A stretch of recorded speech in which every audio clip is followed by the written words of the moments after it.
आपको याद होगा, ऑपरेशन सिंदूर के बाद भारत की ओर से दो टूक कह दिया गया था कि आतंकी मसूद अजहर के पूरे खानदान का खात्मा हो चुका है।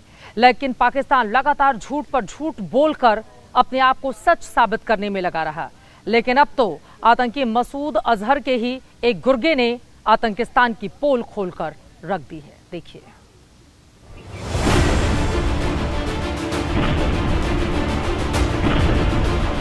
ऑपरेशन सिंदूर में भारतीय सेना के जिस पराक्रम से पाकिस्तान अब तक मुंह छिपाता रहा, उसे आखिरकार आतंकी संगठन जैश-ए-मोहम्मद ने खुद बेपर्दा कर दिया है।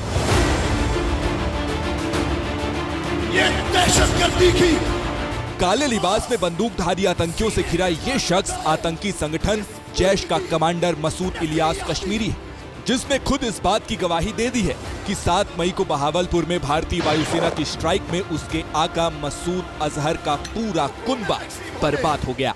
7 मई को बहावलपुर के अंदर मौलाना मसूद अजहर की फैमिली के लोग, बहनें और बेटे और बच्चे रेजा रेजा हो गए। हालांकि अपने आतंकी अड्डे मरकज सुभान अल्लाह पर हुई स्ट्राइक के बाद आतंकी मसूद अजहर खुद भी ये बात कबूल कर चुका था कि ऑपरेशन सिंदूर में उसका पूरा परिवार खत्म हो गया, और अगर उस स्ट्राइक में वो भी मर जाता तो खुशनसीब होता। मौलाना मसूद अजहर की फैमिली के लोग, बहनें और बेटे और बच्चे रेजा रेजा हो गए। हालांकि भारत से पिटने के बाद भी पाकिस्तानी फौज और सरकार लगातार यही झूठ फैलाती रही कि ऑपरेशन सिंदूर में भारत ने निर्दोष नागरिकों को निशाना बनाया। लेकिन जैश कमांडर के इस बयान ने न सिर्फ पाकिस्तान की पोल खोल दी, बल्कि दुनिया भर के सामने भारत के उस दावे को और मजबूत कर दिया कि आज भी पाकिस्तान की जमीन पर भारत के खिलाफ आतंकी गतिविधियां धड़ल्ले से जारी हैं। जनहित में आगे बढ़ते हुए अब बात करेंगे राजस्थान के एक थप्पड़बाज नेता की। नाम है नरेश मीणा। इनकी खासियत है कि सामाजिक कार्य के नाम पर इतने असामाजिक हो जाते हैं कि अपने समर्थकों को अपनी ऑडियंस पर ही थप्पड़ और लात घूंसे बरसाने लगते हैं। इनकी नई हरकत का कारण और नया एक्शन देखिए। कभी मंच पर बैठने के लिए लोगों पर लात घूंसों की बरसात,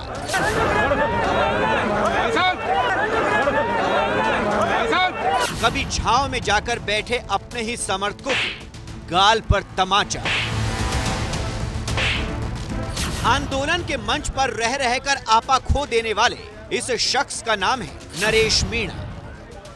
25 जुलाई को झालावाड़ के स्कूल हादसे में मृत बच्चों के परिवारों को न्याय दिलाने के लिए नरेश मीणा अपने सैकड़ों समर्थकों और कार्यकर्ताओं के साथ राजधानी जयपुर के शहीद स्मारक पर 12 सितंबर से आमरण अनशन पर बैठे हुए हैं। मैं आमरण अनशन की घोषणा कर रहा हूँ। जब तक इन बच्चों को न्याय नहीं मिलेगा, इनकी मांगे पूरी नहीं होगी, मैं अन्न का एक दाना भी अपने पेट में नहीं जाने दूंगा, चाहे उसके लिए मेरे को अपना प्राण भी देने पड़े। नरेश मीणा की मांग है कि राजस्थान सरकार झालावाड़ हादसे में मृत बच्चों के परिजनों को 50-50 लाख रुपए का मुआवजा दे।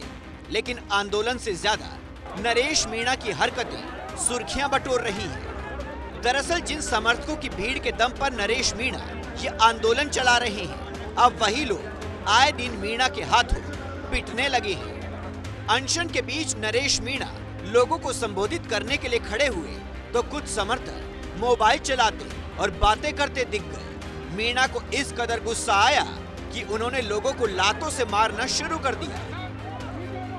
2 दिन पहले भी अनशन के दौरान नरेश मीणा को मंच के सामने कुछ समर्थक पेड़ की छांव में बैठे दिख गए थे।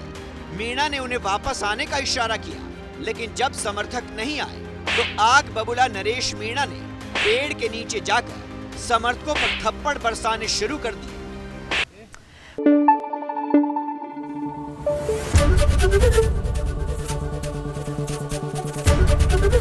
एबीपी न्यूज आपको रखे आगे।